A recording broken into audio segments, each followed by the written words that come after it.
Bertempat di lokasi yang strategis di tengah kota Sukoharjo, salah satu elemen penting dalam memudahkan mahasiswa untuk memenuhi kebutuhan perkuliahan, tempat tinggal, kebutuhan sehari-hari, dan berwisata.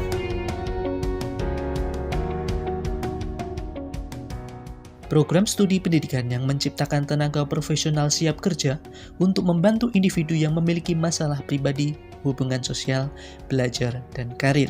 Bimbingan dan konseling Univet berdiri sejak tahun 1983 dengan nama Psikologi Pendidikan dan Bimbingan, kemudian berganti nama menjadi Bimbingan dan Konseling dengan akreditasi B.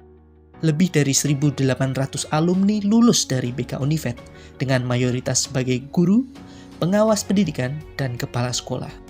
Melalui dosen-dosen yang minimal bergelar magister dan syarat akan pengalaman, kurikulum dirancang secara komprehensif untuk menciptakan mahasiswa yang terampil, komunikatif, berdaya saing, dan profesional. Beberapa kegiatan perkuliahan yang dilakukan dalam menumbuhkan dan mengembangkan profesionalitas mahasiswa antara lain layanan klasikal, konseling individual, konseling kelompok, bimbingan kelompok, instrumen tes dan non-tes, pengembangan media, seminar dan workshop BK, dan pengadministrasian. Segudang prestasi pun sudah ditorehkan mahasiswa di berbagai daerah di Indonesia seperti juara umum media pembelajaran tingkat nasional tahun 2017, finalis Indonesian Counseling Competition 2019, Perparprov 3 2018 Surakarta cabang atletik kategori 1.500 putra, juara futsal antar perguruan tinggi se-Jawa Bali tahun 2017 dan 2018.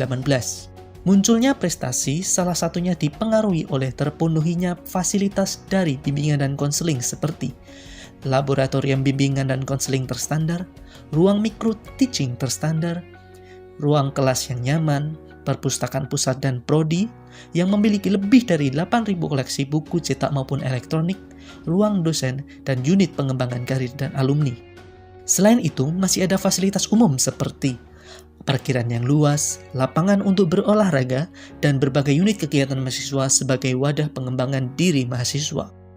Ayo, bergabung bersama kami.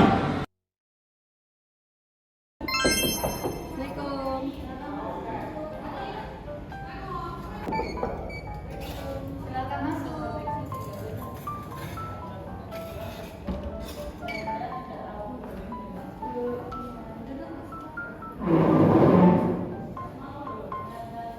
Selamat siang Mbak Tia. Gimana kabarnya? Dinyamankan dulu duduknya Mbak Tia. Sudah nyaman dulu? Jadi hari ini Ibu ingin ada sesi konseling dengan Mbak Tia. Oke, sebelumnya Ibu udah pernah nih beberapa kali Mbak Tia itu tidak mengerjakan tugas di kelas. Nggak cuma satu mata pelajaran, tapi di beberapa mata pelajaran. Jadi di sini Ibu ingin Mbak Tia menceritakan kira-kira kendalanya apa? Kok nggak mau mengerjakan tugas, nggak mau mengerjakan tugas? Jadi gini Bu, aku kan banyak ikut kegiatan ekstrakurikuler sama banyak les juga. Jadi kadang itu udah capek, sampai rumah itu langsung istirahat. Jadi kelupaan nggak ngerjain tugas gitu Bu. Jadi kendalanya Mbak Dian lupa. Apa nggak ada yang mengingatkan soal tugasnya Mbak Dian? Jadi di rumah itu aku kan anak tunggal ya Bu. Terus ibu sama bapak aku juga kerja. Ayah merantau, sedangkan ibu kalau pulang kerja itu udah malam. Jadi pas ibu udah di rumah, aku udah tidur gitu. Jadi nggak ada yang gitu. Ibu paham posisinya Mbak Dian. Pasti susah ya mengingat-ingat tugas, apalagi dengan jadwal kegiatan Mbak Dian yang banyak. Oke, sebelum Ibu ingin memberikan solusi dan cara gimana Mbak Dian itu terbiasa dengan tugas, Ibu ingin tahu kira-kira barang apa yang paling disukai Mbak Dian? Ibu tahu nggak sih itu apa karakter kartun yang kayak kodok hijau? Itu namanya Kropi Bu. Itu lucu banget. Aku suka banget di rumah itu ngumpulin banyak koleksi Kropi. Dan itu pokoknya aku suka banget. Semua tentang Kropi aku suka. Oke, Ropi, Ibu tahu karakter Sanrio yang temennya Hello Kitty itu ya? Kebetulan banget Ibu juga suka barang itu. Sekarang gimana kalau Mbak Dian itu setiap mengerjakan tugas selama 1 pekan di kelas, Ibu hadiahi ke Ropi. Mau nggak? Beneran Bu, Kropi? Boleh Bu, 1 Minggu kan? Iya dong, pasti Ibu kasih. Jadi setiap Sabtu di akhir pekan, setiap Mbak Dian selesai mengerjakan tugas selama 1 pekan dari Senin sampai Sabtu, tidak ada tugas mata pelajaran yang bolong, Mbak Dian ke Ibu Guru, nanti Ibu Guru kasih keropi kesukaannya Mbak Dian. Oke, berarti setiap Sabtu aku nanti ke ruang BK buat laporin kalau aku udah berhasil ngerjain tugas aku dan mau nagih apa yang dijanjiin Bu ya. Tapi dengan syarat selama 1 pekan gak ada tugas mata pelajaran Mbak Dian yang bolong.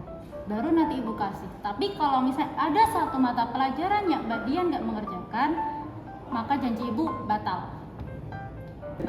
Oke, aku setuju Bu. Aku setiap Sabtu bakal laporin kalau aku udah berhasil ngerjain tugas yang dikasih. Oke, berarti kita sepakat ya.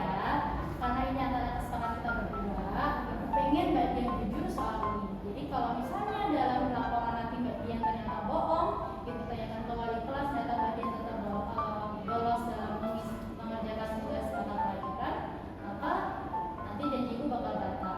Kita sepakat ya? Sepakat Bu, sepakat. Oke, maka tugas ini kita mulai besok Senin. Oke? Ayo Bu, siap. Sekarang Mbak Dian boleh kembali ke kelas. Terima kasih Bu. Cut.